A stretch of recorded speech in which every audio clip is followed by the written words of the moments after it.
Hello everyone, welcome back to the Ice Free channel on Android. I'm TB Raman. And I'm Charles Chan. And here's your first public look at TalkBack, our open source screen reader. So TalkBack is designed to run in the background and help you use native Android applications when you're not looking at the screen.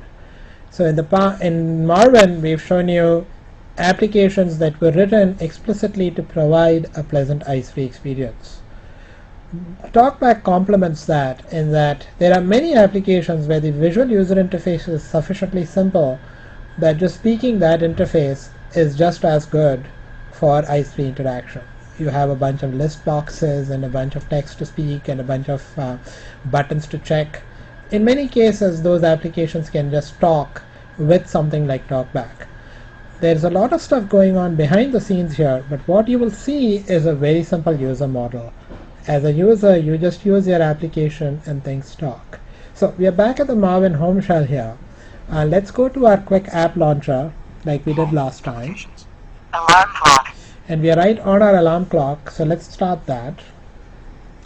We ended up on it because it's the first application. So this alarm clock is one of the most popular Android applications that is built in. We can scroll through the various alarms here. It comes with a few preset alarms for you. 7 a.m. p.m. every day not checked. So this alarm, if you were to go and configure it, would run every day of the week. Let's go to the next alarm. 8:30 a.m. p.m. on, to, wet, to, fry not checked. Okay, let's open this alarm. Time 8:30 a.m. So you would, if you wanted to change the time, you would click that and then edit it in an edit box. Let's go down. Ringtone. Default ringtone, ringing alarm. So let's select that. Silent. Now if we can scroll through and change the ringtone that's going to be used. Beep beep alarm. Beep beep beep alarm. Go down to the next one. Buzzer alarm. Okay, let's back out. Ringtone. Go down. Default ringtone, ringing alarm. Vibrate. Not checked. So now if we can check this. Checked.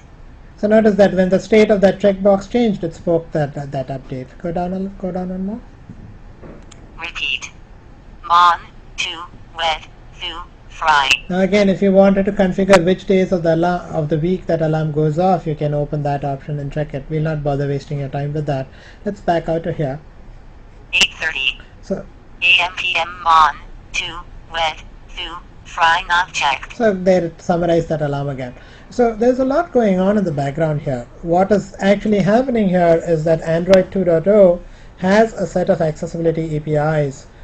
And what those do is that when you interact with native Android user interface controls such as list boxes and buttons and so on, those raise an additional accessibility event. And applications like TalkBack can then monitor those events and then speak the appropriate information. So those of you who are developers can actually take a look at the source code for TalkBack. It's a very simple application. The reason why it is simple to write is that all the heavy lifting is being done in the Android framework. So the alarm clock isn't the only thing you can run with TalkBack, obviously. We are showing you an app launcher that can pretty much launch any Android application. There are lots of good applications in Android. Google Maps and YouTube are probably among the better known of those. There's also Android Market, from where you can download third-party applications. That's a treasure trove of good stuff. There are for-pay applications. There are also lots of free applications. And for the most part, you can download third-party applications of Market and just run it with TalkBack and things work.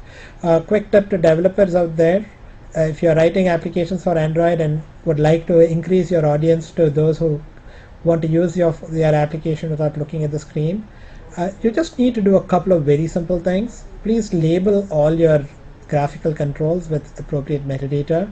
It's very easy to do that in Android through the XML files where you define your resources.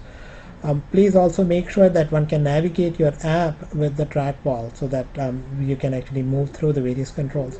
And with app developers just doing that, you can actually use third-party applications off of the market.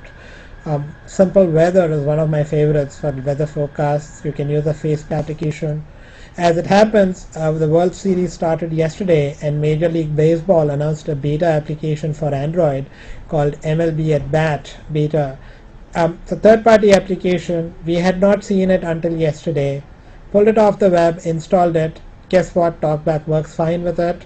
I was actually able to launch it yesterday, follow the game, click the audio link, and listen to the play-by-play broadcast on the radio. So you might say, well, you turned your expensive phone into a nice radio, but what is really encouraging is that a third-party application that was developed with no knowledge of the fact that there were accessibility APIs on the platform just works with the screen reader. Thank you for watching, and we'll see you shortly with more exciting stuff, including maps and YouTube. Okay, see you guys next time. Bye.